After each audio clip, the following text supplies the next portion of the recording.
All right, welcome to the Reality Show Life Coach podcast. Today we're going to talk about season 20, episode 4 of The Bachelorette. And with me today, I have special guest Melanie Childers. Melanie, why don't Oh, you go ahead and introduce yourself?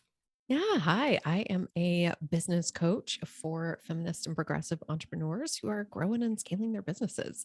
And I love reality TV in most iterations. Amazing. And you have your own podcast. I do. I am the host of the Bad Bitch Entrepreneur podcast. Yep.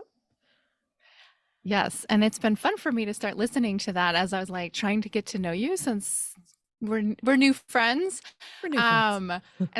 We're new friends, and I have to say it's been so fun because we are also now Facebook friends. And every time you post, I like sit up a little bit straighter in my chair and think a little bit bigger. So if you're looking for that in your life, Yes. dear listener, become friends with Melanie on Facebook because there's been a little time. There have been a few times where I'm just like, ooh, that scared a little part of me, and now I must go investigate. So thank you for being in my world now, Melanie. Oh, I'm so glad. That's what I'm here Okay. for. Help you feel a little Yes. feel a little taller and dream a little bigger. And us two girls, we got to have our big up dreams. I've been told I have tall girl Absolutely. energy, so I'm like, okay, let's do that. I hope to I give would have all the guessed at short least girls some five tall girl nine. energy. Yes. All right, so we'll just do a quick recap of what happened here, and then we're gonna dish. We're gonna get into it. This was a Oh good God, episode. I know. So, um, s- somehow the gang is magically up in Stevenson, Washington. I was like, this is random but wonderful. Everybody's got their big jackets on. Charity goes on this one-on-one date with Dotton, and this is always the date where I have like my hands over my eyes the entire time because I have such a fear of height. And they go and they jump off a bridge. I would be totally like Charity and like weeping like fetal in the corner. I don't know about you. 100%. That is Yeah. not a thing I can do. I'm terrified No. of heights like that. Like I want to, I have a dream, but it's like, this is a bad idea. We're going to die for sure. That for sure. Yeah, I would be having a panic attack in the corner. They have a lovely date. They actually jumped twice, which I was impressed by. And then they have like a nice little campfire time where I'm pretty sure it was Dotton's first time having s'mores, which was precious. It's I was very like, I cute. love you so much. Okay, so then we have this very entertaining group date where we have some very sassy Girl Scouts where they go foraging in the woods. It was a ridiculous date. And like all of the producers, of course, are hiding like edible things into the forest, like mushrooms and pine nuts and beets, which was Raisins? completely random. Raisins, yes, of course, because Those because don't look that's how like deer raisins turds at become. all. I was thinking that too. I was just like, that's not edible. Like I Please do wouldn't not pick eat that up. that. I would not pick that up. There is some drama at the cocktail hour with Brayden, which we'll for sure be talking about. Brayden gets sent home finally, and Joey gets the rose on this date. Fast forward, we have our last one-on-one date of the episode with Xavier. They go romping around, which I think was Hood River, Oregon, based on some of the signage in town. Um, there was some awkward like stomping of pears, which I thought was actually kind of gross. I know. I It's was like, like, I would okay. not put my feet in that. No. Every time they do it on any reality show, I'm like, "Oh, okay, it's disgusting. Nobody's drinking that." And he also gets the rose. We have this final rose ceremony where Brayden comes back to have some final words, which leaves everybody calling him a jackass. He Yep. sends off, and of course, we'll talk about Brayden later. And then she sends home 3 more guys. She's moving at a rapid clip, and we only have 6 left, which is very fast. Very, Wild. very fast. Very Yeah. wild. Um, any thoughts before we jump into coachable moments? Oh man, so many thoughts. Um, One, like the type of shows that I normally watch are like Netflix. So I'm not used to like Yes. prime time reality shows. So what kind of surprises me about The Bachelorette, I've watched like the first season of The Bachelor and the first season of The Mhm. Bachelorette. And like that was like 20 years ago, y'all. That was a long time. Was it 20? I don't know. They say 20 It seasons, might but have is that been. actually like 20 years? Oh. Um, but it's been a minute since I watched like network TV reality shows. Mm. And I feel like there's so much performing for Mm. the camera and so much performing for the Bachelorette that I'm just like, are they really getting an opportunity to actually get to know each other? And the whole like, we have a relationship, but we've never had a first date. And I'm like, then how do you have anything at Mm. all to speak of? I'm very confused. That feels like a lot of like mental fast forwarding that like Yes, a we've lot of turned fantasies going on. one moment, 1 5 minute moment into like a really deep, fast fantasy, or it's a performance for the camera. And I'm like, which is it? This, I don't know. It Yeah, feels like a yeah. completely different like setup than say, not to say that Love is Blind is not a completely contrived thing as well. But it feels I like watched that too. like we at least get an opportunity to see them getting to know each other a little bit. And we only really Mhm. get to see the opportunities to get to know each other when they're on those one-on-one dates. And so it's like, okay, interesting. Very, very It is interesting. Just interesting. the different ways that they Um, produce these things. I think what we're really seeing the deep relationship with is the men with each other, because I don't know about Mm-hmm. you, but when they were leaving at the end there was some real There were some tears being shed. tears. Yeah. And it wasn't about They her. were Like, so I think sad. Charity's amazing, but it was like, bro, I'm going to miss you, which is beautiful. That's And a just beautiful thing. I think that's the thing that I've been picking up on most in the last couple seasons of Bachelor and Bachelorette. I've been watching. I'm like, oh, they're here to make friends, and like as adults, it can be so hard to make friends. So good on them for finding true friendship instead of true love on these reality shows. So Yeah. yeah, good for them. Yeah. Well, on that Absolutely. note, what are you dying to talk about most as we get into coachable moments? We can't not talk about Brayden. Okay, I I must know, know I know what you, what's I your know you probably want take. to save him for last, but I don't. and oh, okay, well, that was my misunderstanding. The thing that sort of like really pissed me off about this episode, and I want to say like I love, again, I love Charity. I think she is amazing. I think she's an amazing human. I think most of these guys are probably amazing humans, but the like blatant disrespect and boundary crossing of Brayden just like storming back in and like literally going to find her and interrupt her date to then like dominate the situation again was like, okay, one, who let this happen? I know it's like good TV, but it's rude as hell Yeah. and Yeah. so disrespectful to her and to John, whose date he walked in on, who then got sent home. Spoiler alert, if you didn't watch. Um, it's just like, why is this is like he is made of red flags. You know what I mean? I'm like, Yes. what is happening with this human and with this crew that this is okay? I would have, if I were Yeah. Charity, I would have been like, look, I told you to get out. We're done. I don't need to hear any other words from you. You are interrupting my time with someone else. I would have put a very strong boundary right there and been like, this is a like giant, huge red flag you're waving in my face. No. What are your thoughts?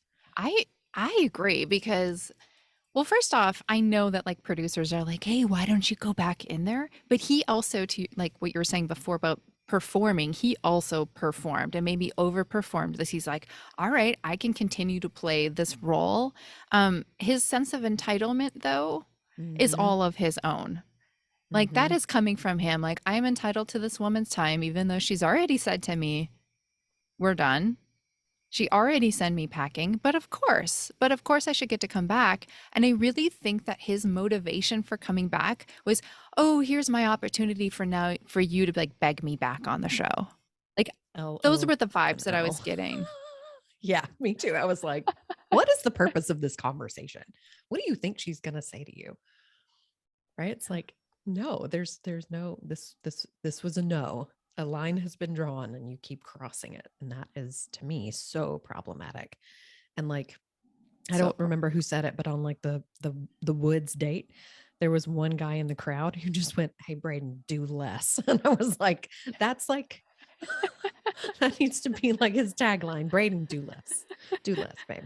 Do less. For- We were, my husband and I were joking. It's almost like everybody's just got their head on Brayden's, like their hand on Brayden's head, and he is just like punching and punching and punching and punching, and like he just won't stop, and he doesn't get the point or the hint from anybody that like it's not the Brayden show, and nobody really likes his approach. Like he's not reading the room at all, and he hasn't for any of these No, episodes, and surely not at the end of this one where he just comes marching back in. no, no. And to me, that is like, I watched the first episode and I was 100% in Charity's camp when she was like, you know what? I want him to be confident. I want him to be like bragging a little bit. I want him to be excited. And so I'm not going to view this as a red flag. I'm going to keep him. And I was like, I can see that 100%.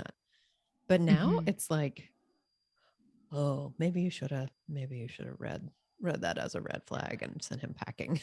I know you had a connection, but like, I think it might be contrived. I think he might be full of shit.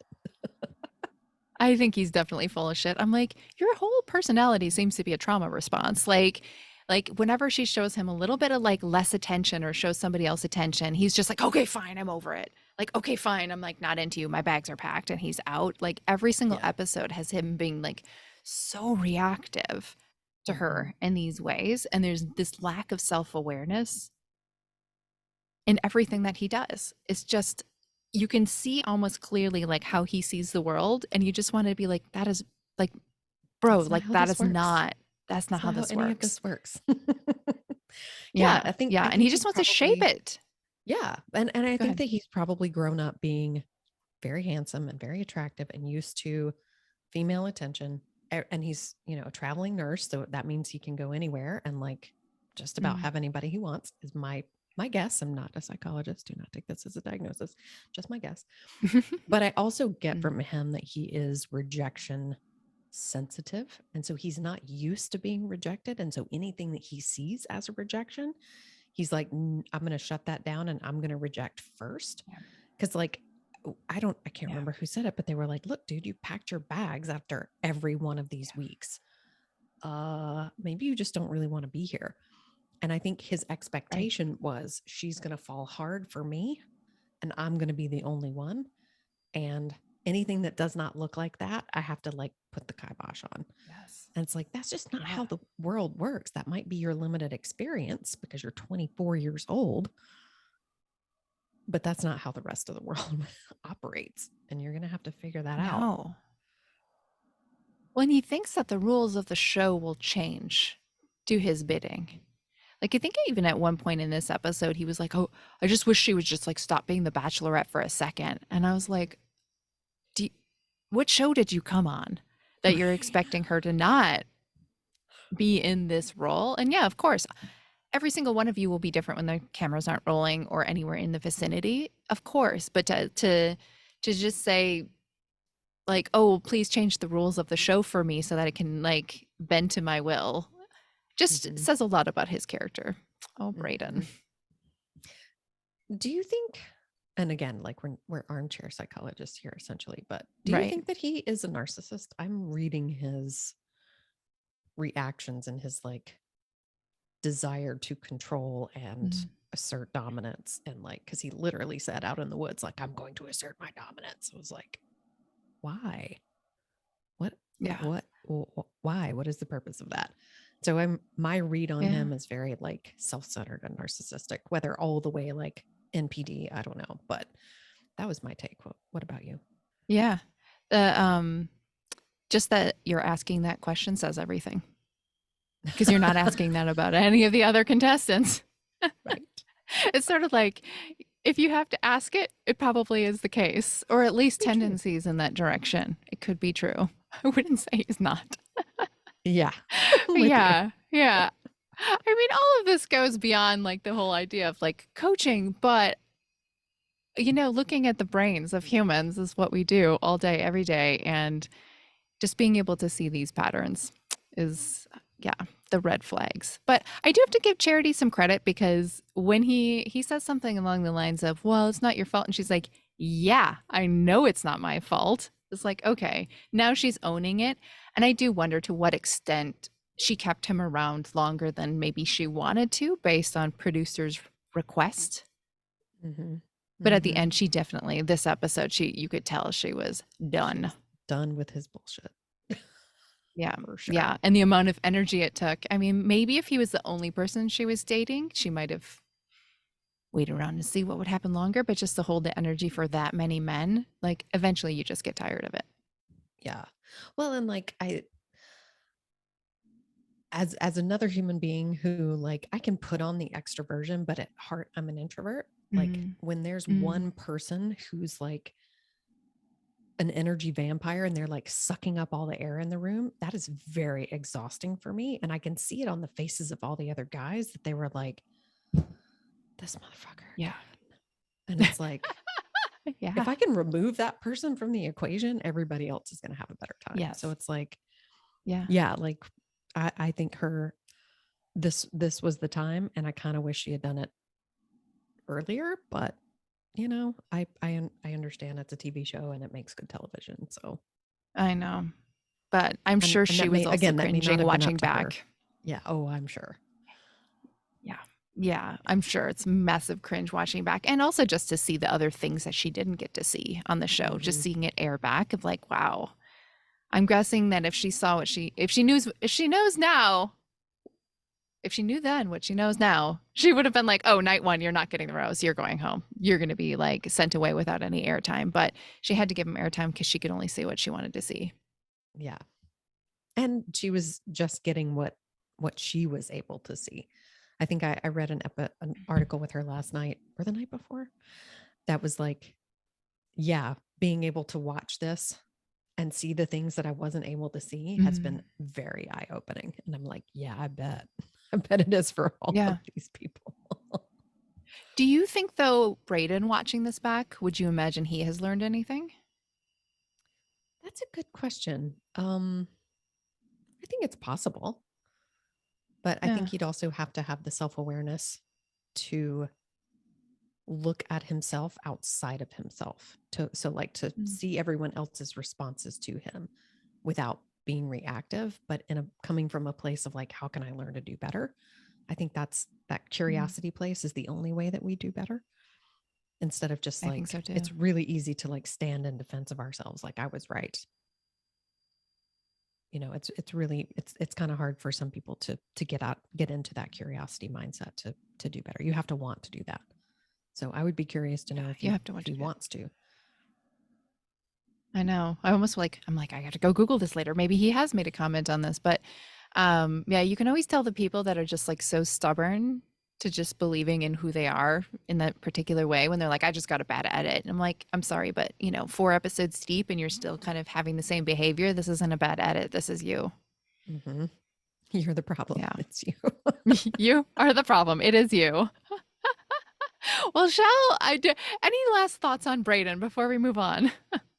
Well, there is a moment that I'm curious about that was in the teaser for the rest of the season, where someone comes back and she's surprised. And so I wonder if my very first thought was, oh, please don't be him. Please don't be him. Yeah. Please, no more Brayden. I thought that too. I wondered that too. I'm like, surely it's not Brayden. Surely it's somebody maybe like further on in here that she sent home or maybe went home. But it actually made me a little scared for her because when she's sitting there going, and he just won't leave, to me, I was like, wait, why is this even happening? This is problematic. Yeah. There should never be a situation where somebody with this many humans surrounding her is saying those words and they just won't leave. So I don't know. Like, I'm curious to see where that goes because I don't know. Yeah, that stood out to me because I watched the tail end of this episode again and I was like, wait, okay, I have to see this. Yeah, I'm like giant red flags. What's happening right now? So I'm curious about where that's going to go. Same. And can I just say, I don't love, this is petty, but I'm going to be petty. I don't love the earrings. What is happening? Why is he full like Captain Jack Sparrow? What's going on? And the indoor scarves. I was like, is like goals at that age, but like, come on.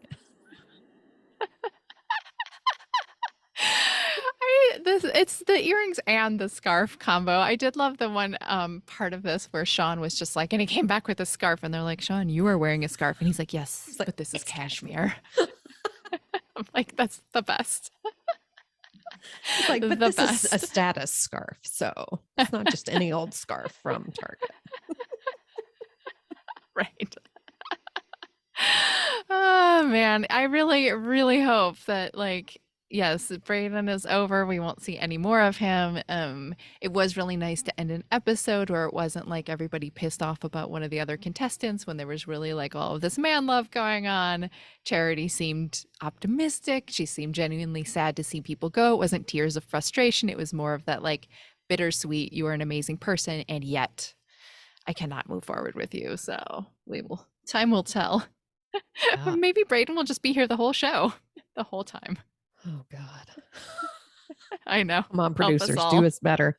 Do us better. Do us better. Oh man. Well, let's move on to another topic. Do you want to talk about her experience with like having dated somebody who cheated on her and moving past that?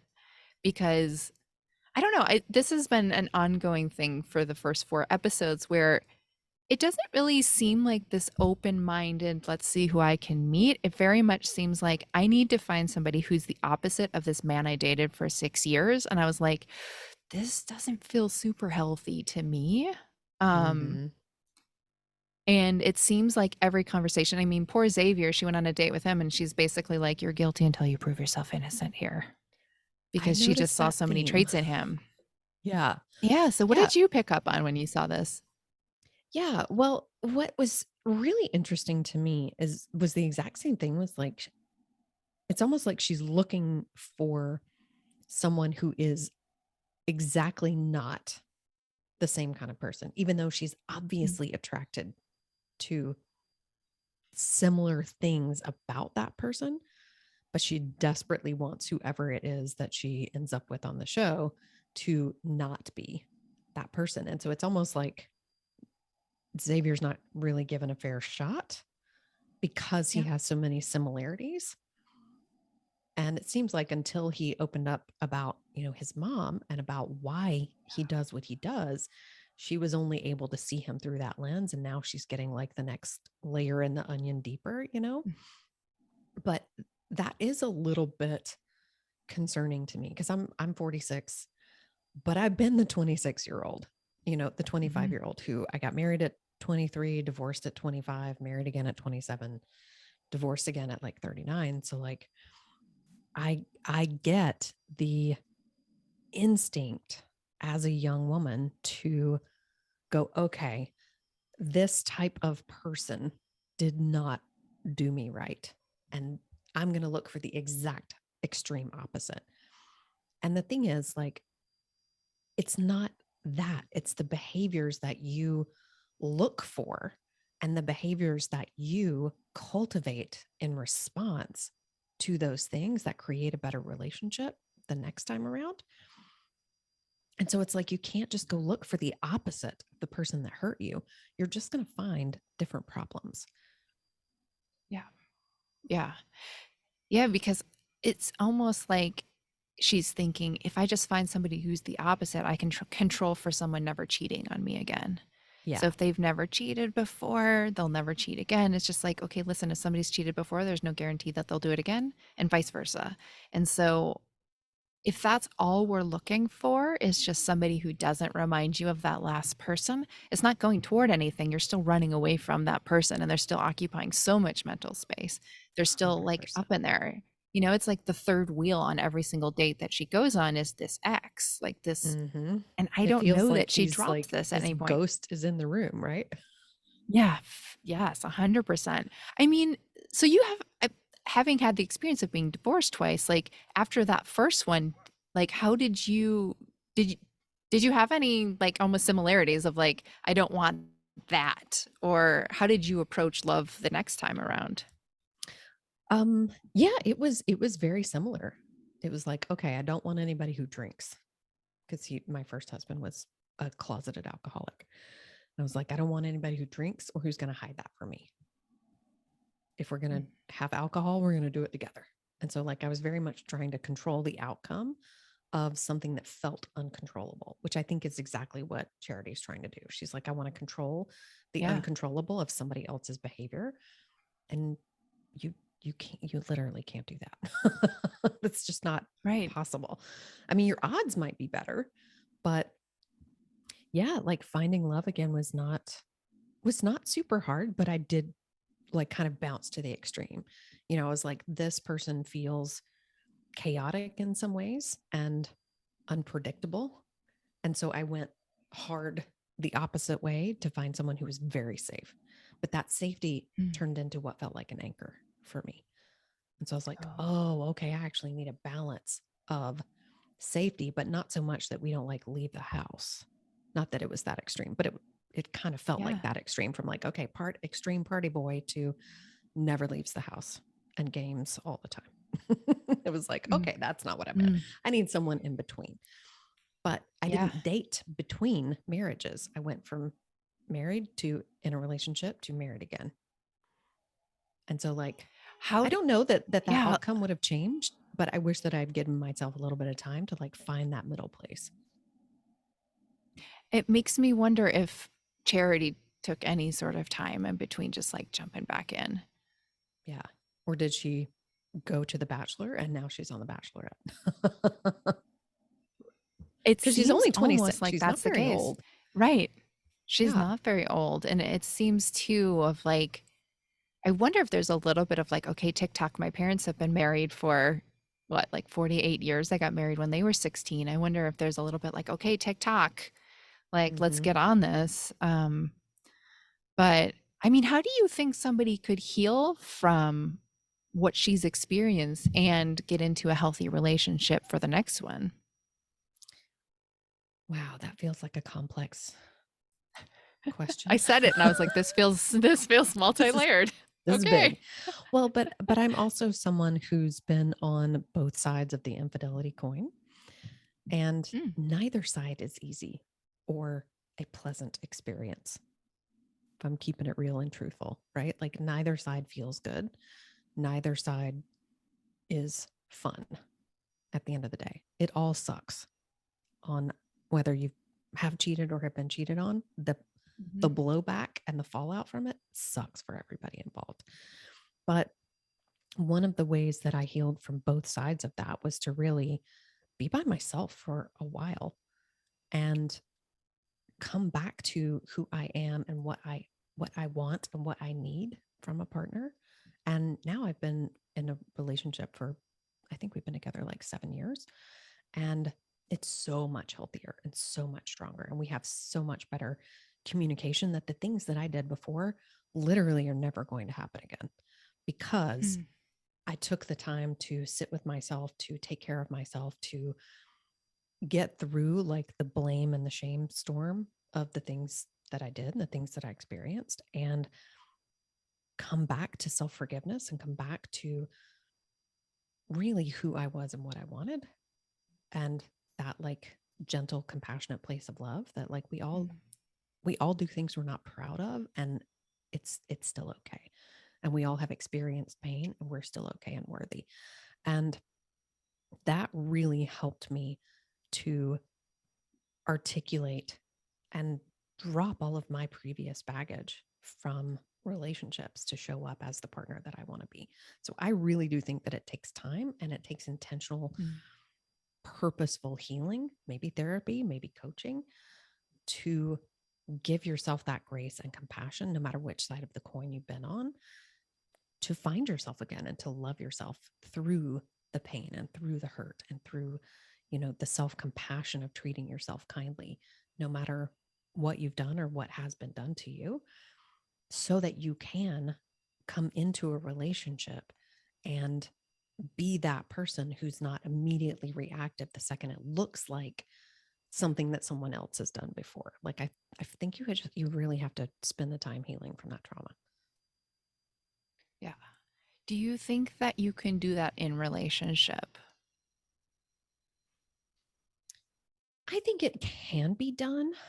I feel like my husband and I now have done that but we both Mm. had to be emotionally mature enough to say, hey, this conversation is not like any conversation you've ever had with a partner before.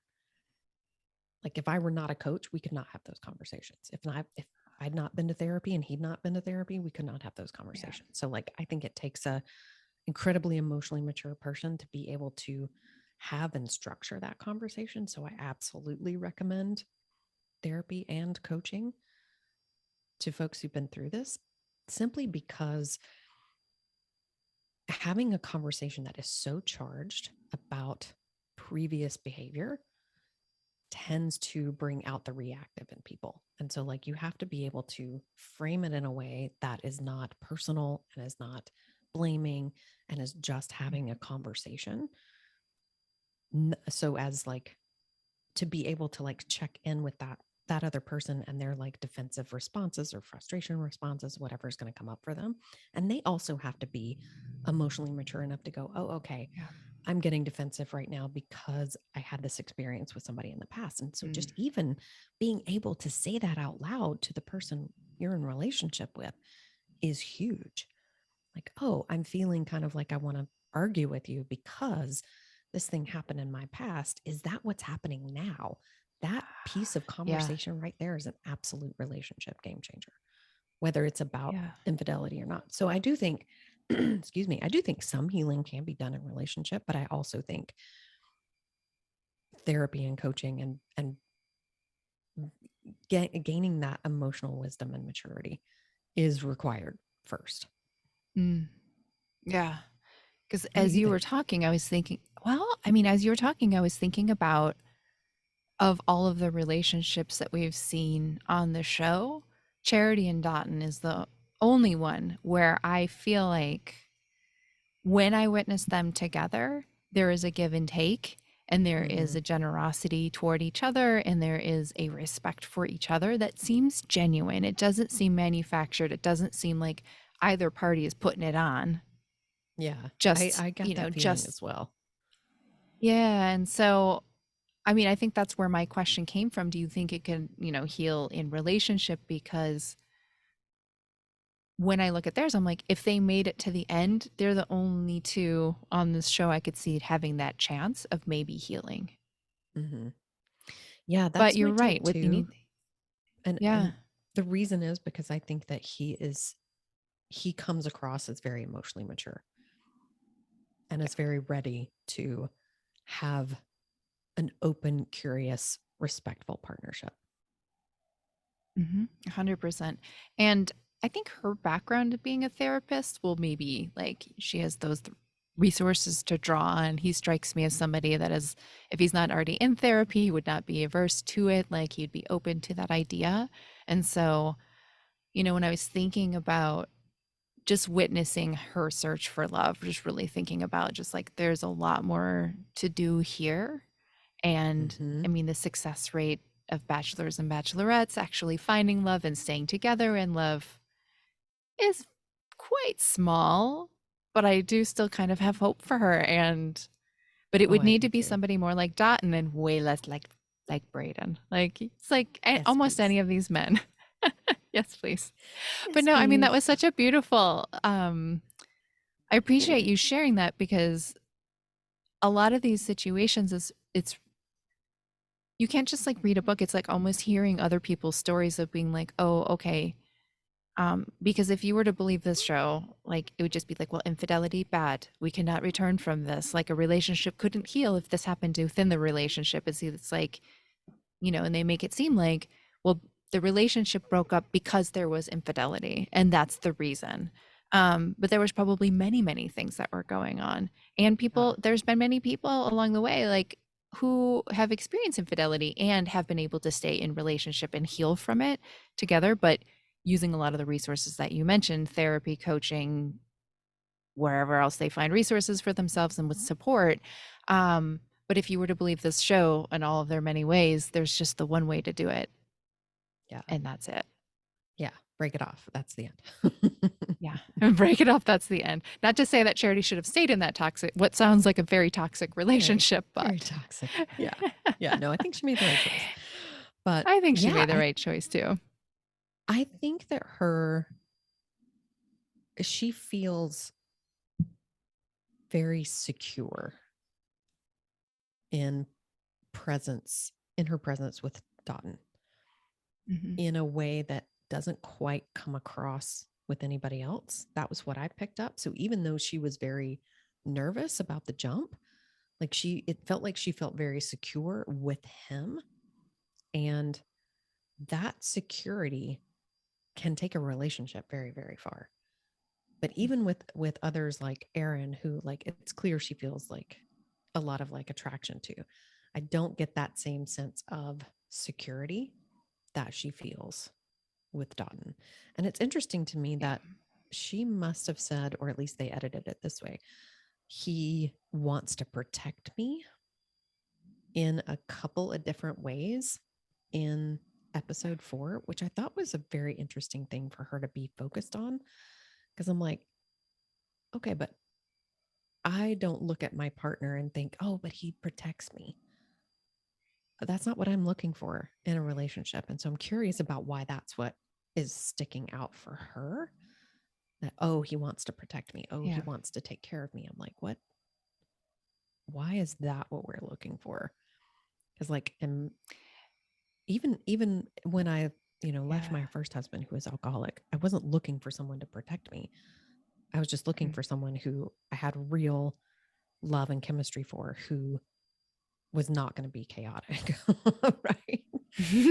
And then, in my current relationship, it's like, okay, must tick all of these boxes, but protect me was never one of those. And so it makes me wonder what Yeah. insecurity might be here for her. Mhm.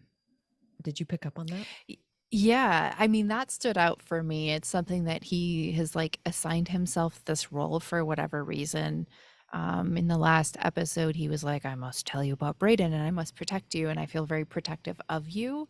And she didn't really mention it last episode of like, oh, I like him because he protects me. But then suddenly there's this shift in this episode where she's like, oh, okay, he's my protector. It's almost like he has presented himself as like, but I will be your knight in shining armor. And she's like, oh, you are my knight in shining armor. It's like this weird, like she's getting on board with this idea of him. But I was like, well, Charity, you already have like an older brother who assigned himself to this role. So I'm like, is this akin to that? Like, are we?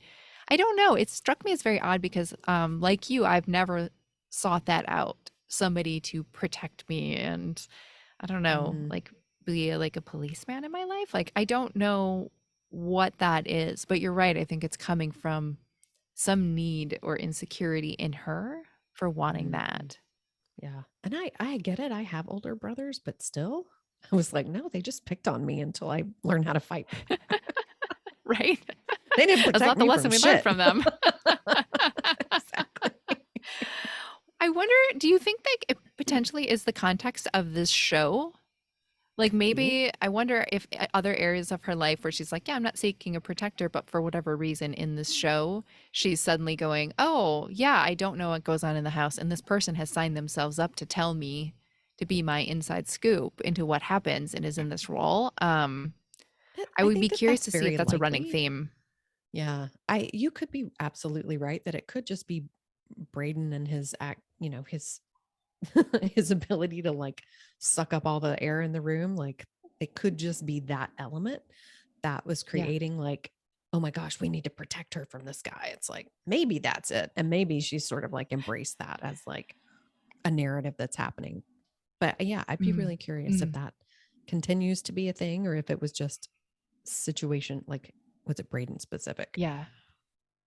Yeah, yeah, because Aaron B, I think, makes it will continue to make it. He certainly made it through to next week, but I think I have a hunch he makes it even further. So I'll be curious to see if that theme comes up at all because like I don't know that there's anybody in the house at this point that I see that she maybe need protecting from. Right. In the same way, yeah. And I mean, to be fair, I think she was holding her own with Brandon. Like obviously she had a couple weeks where she was seeing just one side of him, but as she learned more and more, she did kick him to the curb. Like she could have, a less maybe a less mature or less self-aware person might have kept him along after weeks like, oh, but no, he really does like me. He really does show me affection. I don't know. But yeah, I would be curious to see if she has that need anymore as she goes forward. Yeah. I'm curious about, do you have an instinct for like who the final like 3 or 4 are? Is it a final 4? I think it usually, well, they go to like a hometowns in a couple weeks where they get to Mhm. go, meet all of their families. We do a fantasy week, fantasy suites, which will be usually 3 of them. Which I'm curious to see how she'll address because I think she is quite religious and I don't know her stance. She hasn't mentioned anything really about she's totally fine kissing everyone, but she hasn't mentioned anything about sex, sexuality, anything about intimacy from here on out. So we'll see how she addresses that. And then it'll get down to a final 2. I think Dotton will be one of them. I think Joey, she seems to have no issues. They're painting him very much in a good light. He got a good edit. Um, Xavier, I Mhm. would guess. Maybe Aaron B. I really don't think who else was left, Sean and Tanner. Mhm. I don't see Sean and Tanner making it. I'll be honest. My top No. 4 are your same top 4. Like Oh I yeah. just don't Yeah. I don't love, there's something about Sean that irks me, and that I just don't feel like I get Tanner enough. Same. Like he gives me a little bit of ick and I can't figure out why. So I'm like, Yeah. I don't know about these guys. The other 4, I like Joey. I think he's cool. I think I don't feel like I know enough about Aaron B to be able to decide, other than like he's diametrically opposed to Brayden. So it's like, yes, We're okay. on the I'm same like, I team in get that it. regard. I know where you stand. Check mark. Okay. Um, and then Xavier, I think is a super nice guy. I think it'll be interesting to see if she actually gives him a chance. But I think like those and Dalton are the Yeah, 4 that will probably make it the farthest. But I I would think can't get so down to, too. if I had to pick one in this moment, I would say it's Yeah. probably Dalton, but I don't know for sure. I hope for this, but usually the person I hope makes it I far know. never is at the The final. So we'll see. never always the groomsman, never the Mm. groom, right? Yeah, right? Poor Totten. Poor Totten. Any final thoughts before we wrap up for the day? um, ladies, when you see red flags, believe them. Set up boundaries. Yes. You get to say no. You don't have to be nice about it. If they start showing like ridiculous behavior that crosses your boundaries, and no is a boundary, like kick his ass to the curb. Yes. That's A my hundred final point. percent. Boundaries are good. No Thank you is very much. one sentence. Kick his ass to the curb. Dump that motherfucker already. Yeah, love it. All right. Well, on that note, thank you so much for coming. Tell people where they could find you on the internet if they went looking. Yeah, absolutely. Thank you for having me. This has been such a blast. And I love that I got an opportunity to watch a show I don't normally watch, which has been very refreshing and very eye-opening. And I'm hooked now. So I'm in for the rest of the season. So You're y'all stuck with welcome. me now, Bachelor Nation. But Ah, my name is Melanie Childers. You can find me on the internet at melaniechilders.com. I'm also on Instagram at Melanie Childers Coaching and TikTok at the Melanie Childers. And I would love to chat with any of you about The Bachelorette or Love is Blind, or what's the other one that I just finished? The Ultimatum. ultimatum. Obsessed with The Ultimatum. Hmm. Absolutely obsessed with Too Hot to Handle. Holler at me. I will gab sesh and be petty with you all day long about all of these shows. That's my fun little hobby. I love it. Well, thank you so much for coming on the show. It's been a blast. And what else do I want to say? Nothing. See you next week, everyone. Thank you.